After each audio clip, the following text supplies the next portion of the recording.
Get hired by Matt Ishbia. Get fired by Matt Ishbia. You win at life. Do you think Budenholzer woke up this morning despondent beyond repair that he doesn't have to coach a team that is overpaying Beal and Booker and Durant and finish in 11th because they stink, and Ishbia and his son, the president, nothing wrong with nepotism, and his son, the president, they're going around making trades, making decisions. James Jones, the current general manager, is looking around and saying, where's Riley? Where's Ellsberg? These guys are ridiculous. James Jones is the GM of the Phoenix Suns. His contract ends up in June. He's not going to get renewed either. It's going to be a fresh start for Matt Ishbia so he can meet the media. But after firing a coach, he said, we got to release a statement. And you know, nothing personal. We enjoy statements. Do you know as fans, because you're all fans, we're all fans. I'm a fan, you're a fan. Wouldn't you like to be a fan too? We deserve better. That's what the Suns said. I wonder what that means. What exactly do we deserve? I always like that when you fire someone and you have to say the normal things. You have to say that we want sustained greatness. We want to compete for championships. Check, check. Page 2 of the You're Fired playbook. No problem. Then there's the one that I don't love using, but it's very commonly used. Fans deserve better. I just want to make sure that we're clear that when I pay to see a movie and the movie stinks, that the last thing I say is, my God, I deserve better. I spent my money to watch this movie. I spent my time. I'll never get it back. And the movie was bad. I deserve better. Well, here's another alternative. I could have not seen the movie that got a 2.9 on IMDb. Or you get what you deserve. People who are fans of the Suns, I guess it's the only team in town that's a basketball team. Maybe they're fans, Coca, of the Phoenix Coyotes. I wonder if those fans deserve better. All they got to do is schlep to Utah and they got themselves a team. The Cardinals. Why do sports fans deserve anything? We deserve your best. But the statement continued because I just have to read it to you. Compete. This is a true statement. God love you, Ishbia. Competing at the highest level remains our goal. Whew, that's epic.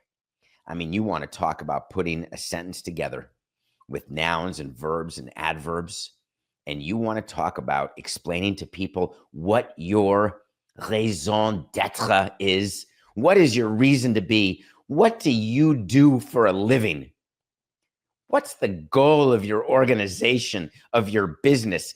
It's like owning a stationery store. Selling stationery remains our goal. Amazon, delivering toilet paper remains our goal. But for the Phoenix Suns, competing at the highest level remains our goal. And, true, this is the statement, we failed to meet expectations this season. Our fans deserve better. Change is needed. That, I don't disagree with you, Matt, but here's the change that's needed. It's you, my friend, my fellow countrymen. The change that we all need and deserve is you looking in the mirror and saying, all right, I've had enough of my new owner-itis affliction. I think it's time to hire people and actually let them run the team. Let me see if I can talk to George Steinbrenner. I'm going to need a seance, but I'm going to try. George would say, man, when I was involved, we stunk for like a decade. Then I got thrown out of baseball, and all of a sudden we bring in Joe Torre, Brian Cashman. The baseball people do what the baseball people do, and boom, we had ourselves a bit of a win streak in 1996 through 2000. But here's the best part about the Suns. The best part about the Suns is that Matt Ishbia got together with his CEO, a guy named Josh Bartelstein, and they said, here's the plan. The plan is we're going to put a bunch of players together because we know more than everybody else. We're going to be completely involved in trade negotiations and team operations. We're not going to meddle. We're going to go Jerry Jones, but we're not going to name ourselves the GM. which means you haven't gone Jerry Jones, which means you're a wuss, but we're going to do it anyway. And we're going to have the top payroll in all of basketball. This is going to be great. We're going to go to $214 million. Now, it's not ideal, but we'll pay. I'm laughing because can you imagine this conversation between Ishbia and his CEO? Listen, we're financial geniuses. Forget all the stuff we do with mortgages. Go watch Pablo Torre Finds Out. Forget all that. But we're going to pay $150 million plus in luxury tax payments. So we're going to pay $214 to players, $152 to the league. That's going to be $366 million. And I think we're going to be a play-in team. Little did they know that they were not even a play-in team. They were not a playoff team, period. How does that work? At what point do you get together and say to yourself that the system I have in place for running a business, the way that I've done sales or marketing, or what about you? What do you say about a relationship when it's not the relationship you want, or you're not having the feelings or the fun or the love, or you've gone full Barry Manilow and you've lost that loving feeling? What do? Some people, they try to get it back. Some people recognize it'll never come back and they got to make a change. It's the same in any business. If you know that your business isn't making it, you got a few choices. You could try to grow it and expand, change your product, or shut her down. When you run a sports team, you never view it that way. It's the most bizarre thing that's in our brain. What's in our brain is not, oh my God, we've made all these mistakes. We haven't gotten a trade right. Our free agent signings stink. Our draft has been terrible. This is absolutely a nightmare. We lost 100 games. No.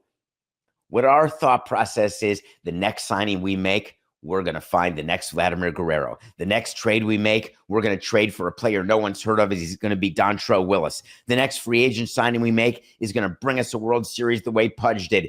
You always assume that everything you've done that was wrong, and you use the same processes, but you make up a bunch of stuff. You hire a bunch of people in analytics, and you pretend you're hearing voices from more people other than yourself.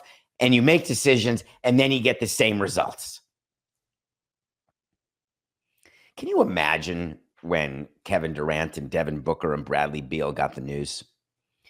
Fourth coach in Matt Ishbia's tenure. The guy's only been there 3 years. It's a coach a year. Now, that's my kind of guy. Even I didn't do that, but I get it. Believe me, I've been honest with you. Fiery managers, that's my gig. But this... Come on. Devin Booker will be on his 8th coach since 2015. It puts a tear in my eye. The Phoenix Suns went through as an organization the nightmare that was Robert Sarver. Remember that? Remember the investigations, the lawsuits, the workplace, the nightmare. In comes the white knight. No pun for color intended. He rides in. My name is Matt Ishbia, and do you want to buy a house?